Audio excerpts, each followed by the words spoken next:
Hi there, I'm Katy Rose, and welcome to the Rooted Reinvention, a podcast exploring the real-world journey of reinventing who we are without burning out or burning our whole life down. I teach people how to make lasting change by melding my Masters of Neuroscience and my Cognitive Therapy qualification with common self-help tools, spiritual concepts, and my personal experience. Because being yourself doesn't need to feel so damn hard.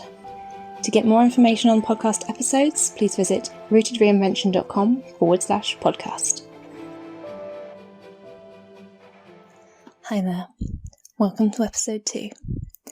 Today I want to talk about expectations and kind of how processes are, I want to say, understood by people. So I have just finished recording a combined training with Tiffany Hahn, who is my life coach, and we spoke about kind of taking the next step and creative productivity for the people who are on my mailing list and kind of for my people essentially. And we've just finished the live recording, and I went into my husband and was like, we're done, and kind of took off my jumper and was like, it's hot, I feel really sweaty. And his first response was, I'm sure it went fine. And I guess what I'm finding interesting is that my response was, yeah, it was hot. I was sat in one place for an hour and 45 minutes. I didn't have the window open because I didn't want the extra noise. And I knew I was being recorded and it was going out live, and there were people in the audience who were there live, and I felt a bit sweaty, but that wasn't, for me, that wasn't a sign of anything being wrong, that's not a sign that I'm being overly anxious, but it made me think that actually for some people, that is almost a sign that things are not going as well as they could be. So that was something I wanted to just talk about a little bit today. Because particularly when we are trying to move forward in a particular project of our own or on a certain path, it's so easy to find what feels like evidence that we're not on the right path and that we're not doing the right thing, or it's not going as well as it should be. And part of this is that we as humans, our brains are designed to find danger, to find uncertainty, and to problem solve it. So we have something called a negative bias, which means that, if we're walking along a street, we will notice something that looks like a snake because that's a threat, and it could be, if we ignore it, it's going to bite us. Whereas we don't notice the pretty flower along the side of the street because it's not going to hurt us. We don't need to be paying attention to it. So we as human beings are primed. It's a way of keeping us safe, at least it was originally. And I think to some extent still can do. But it means that we tend to notice and put more attention and more of a weighting on negative things than we do on positive things or neutral things. And I think this is where this concept has come from. One of the things that I found myself having to almost reprogram my brain and my mind around is that idea that if something doesn't go perfectly, if there's not a single sign that it was easy, that it was simple, that it was effortless, that means that I'm anxious, that means that it's not what it should be. And I think this is something that we are almost taught these days through the media, through stories we hear, through schooling and the education system, that certain things come with expectations around things. So for example, public speaking. I actually, when I was 18, signed myself up to go and do public speaking and focus groups and stuff, not to learn how to do them, but to just do them, because I knew that in my head, they would all forgive me for being a bit rubbish because I was so young, and that then I would therefore learn the skill and not be as scared of it anymore. And now I feel a lot more comfortable doing public speaking. I still get the odd bit of nerves, the 5 minutes beforehand, but I think particularly from people I've spoken to in my culture, in my age group even, who there is that sense of, oh, it's really nerve-wracking and you get really sweaty and you stutter and you can't breathe and what if I say the wrong thing and I won't sleep the night before, and there's all this kind of expectation around what it will be like and what it looks like if you're feeling confident versus what it looks like if you're anxious. And I think one of the things that's really important to remember is that actually a lot of the things that might be accepted as, oh, this is a sign that you're anxious, or this is a sign it went wrong, are actually part of the process.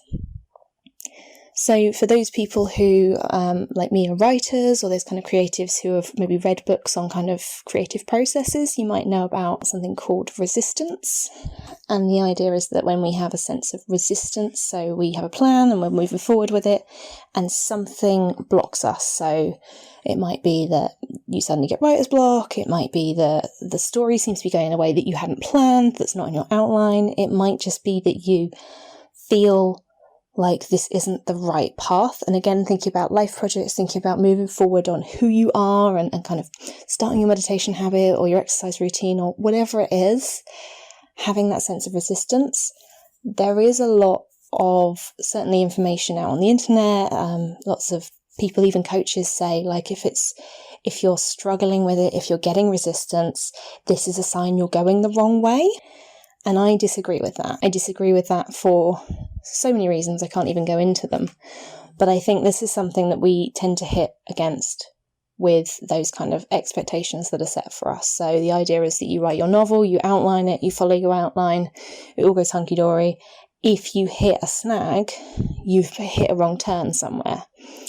Whereas I think particularly when you're reinventing yourself, particularly when you're trying to make changes in your life, we're quite often going off the beaten track, and it's okay that there might be some stinging nettles or some brambles or a boulder or a cliff along this path because you've not taken it before. It's not the path that you normally walk down. It's not the path that everyone before you has taken and made a nice, smooth path for you to follow, because actually you're now branching out and you're going to find what works for you.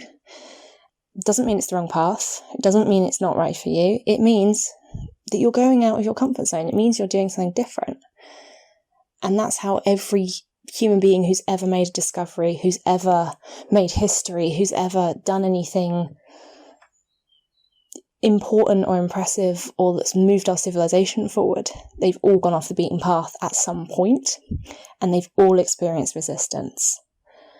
So I think the one thing I wanted to just share today is that sense of, if you are feeling the resistance, if you are noticing that you're sweating when you've been doing some public speaking, if you feel like you're feeling sick in your stomach, when you've just published that article, if you are trying to meditate and you keep getting blocked and your kids keep coming in and pestering you and you just can't seem to make it work,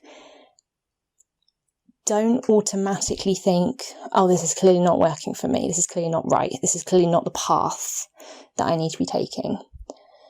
I'm not saying that maybe there might be other things you can try, like if you're trying to meditate first thing in the morning and your kids wake up early, maybe it might be worth looking at meditation in the evening. Maybe it might be worth looking at whether you can time it with a particular TV program that they like to watch and will watch quietly, depending on their age and stage.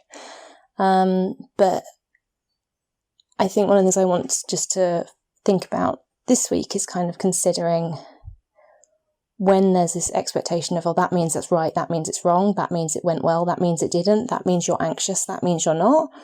Just questioning, does that actually mean it? Because I went in and said, oh, I'm hot. And my body sweating is a natural response to pushing myself out my comfort zone, to being in a warm room, to having the window shut when it's August. Like, for me, it didn't automatically have those connotations, whereas 3 years ago, I think it would have. But that's something I've been working on. So I think if it just you want to take one thing from this week, it's just that it's okay to question, is this about me? Is this about what's going on? Or is this a natural part of the process? And can I just accept it as part of the process? I took my jumper off. I put some deodorant on.